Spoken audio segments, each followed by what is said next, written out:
என்னென்னு கேட்டிங்கன்னா, wait reduction பண்ணும்போது கட்டாயம் நம்ம வாய்க்குள்ளே போடுற உணவு ஒரு பெரிய ரோல் எடுக்குது இல்லையா? அதாவது டயட்டிங்னு சொல்கிறோம்.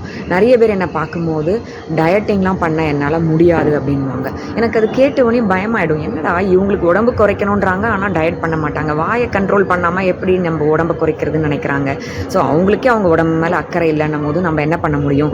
வெறும் எக்ஸசைஸால் ஒன்றும் பண்ண முடியாது. டயட்டும் சேர்ந்தால் தான் நல்ல ஃபுல் பெனிஃபிட் கிடைக்கும் இல்லையா? அதுக்கப்புறமா தான் நான் கேட்க ஆரம்பித்தேன். ஏன் அப்படி சொல்கிறீங்க? உங்கள் வாயை நீங்கள் கண்ட்ரோல் பண்ணாமல் நானாக கண்ட்ரோல் பண்ண முடியும் வெயிட் ரிடக்ஷனுக்கு? நீங்கள் கண்ட்ரோல் பண்ணால் தானே உங்களுக்கு ரிசல்ட் வரும். ஏன் டயட் பண்ண முடியாதுன்னு சொல்கிறீங்க? நான் நிறைய தடவை கேட்பேன். அப்போ கிடைச்ச பதில் என்னன்னு கேட்டதுக்கப்புறமா தான், ஓஹோ இது மாதிரி இவங்க டயட்டிங்னாலே தப்பாக நினச்சிக்கிறாங்க, அதனால தான் இப்படி ஒரு கன்ஃபியூஷனில் மாட்டியிருக்காங்கன்னு எனக்கு தெரிஞ்சுது. அது என்னென்னு கேட்டிங்கன்னா, அவங்க என்ன நினச்சிக்கிறாங்கன்னா, டயட்டிங்கிற விஷயம் பணம் செலவு பண்ணால் தான் பண்ண முடியும். அதாவது வீட்டில் இல்லாத பொருட்களை பணம் செலவு பண்ணி வெளியிலேருந்து வரவழைச்சு அதை சாப்பிடும்போது தான் நம்ம உடம்பை இழைக்கும்னு நினச்சிக்கிறாங்க. இது ஒரு தப்பான விஷயம் அவங்க நினச்சிக்கிறது. இது ஒரு மித்தில் மாட்டிகிட்டு இருக்காங்க. இப்போ நான் உங்களுக்கு எல்லாருக்கும் சொல்லிக்கிறேன், டயட்டிங்கிறது பணம் செலவு பண்ணுற விஷயமே கிடையாது. ஆக்சுவலாக பார்த்தோம்னா ரிவர்ஸ், அதாவது பணத்தை மிச்சப்படுத்த முடியும். நம்ம எப்படின்னு கேட்குறீங்களா? சொல்கிறேன் கேளுங்க. நம்பர் 1, நம்ம டயட் இருக்கோம்னாலே முதல்ல வாயை ஜிப் போடணும். அதாவது வெளியில் சாப்பிட்றத நிறுத்தணும். ரெஸ்டாரண்ட் போகிறது, ஹோட்டலில் போகிறது, தேடி தேடி வாரம் ஒவ்வொரு இடத்துல போய் சாப்பிட்றோம் இல்லையா? அப்படி போய் சாப்பிட்றதெல்லாம் ஃபஸ்ட்டு கட் டவுன் பண்ணுங்க.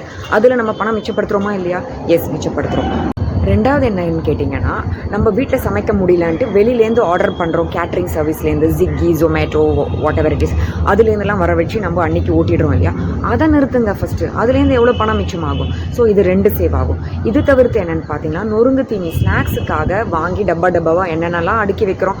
அதாவது பேக்கரி ஐட்டம்ஸு, அந்த உருண்டை இந்த உருண்டை, பொரிக்கிறது, வறுக்கிறது எல்லாத்தையும், அதாவது baked food, biscuits, cookies, chocolates, ஃப்ரிட்ஜை திறந்தால் ஃபுல்லாக எல்லாம் இருக்குது இல்லையா? இதெல்லாம் வாங்குறத நிறுத்துங்க. ஸோ இது பணம் சேவ் பண்ணுறோமா இல்லையா?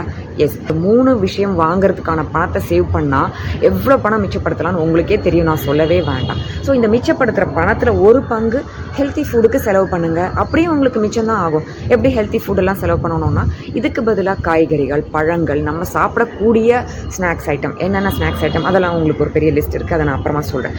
ஸோ இப்படி மிச்சம் படுத்தி பேலன்ஸ் பண்ணும்போது பார்த்தீங்கன்னா, ஆக்சுவலாக நம்ம பாக்கெட்டில் டென்ட்டே விழாது. நம்ம ஆக்சுவலாக சேவ் தான் பண்ண போகிறோம். ஸோ நீங்கள் எல்லாரும் யாரெல்லாம் அப்படி நினச்சிட்டு இருக்கீங்களோ, அதாவது டயட் பண்ணால் பணம் செலவாகும்னு நினச்சிருக்கீங்களோ, ஃபஸ்ட்டு அந்த பாயிண்ட்டை தூக்கி உங்கள் மனசுலேருந்து வெளியில் தூக்கி போடுங்க. ஓகேவா?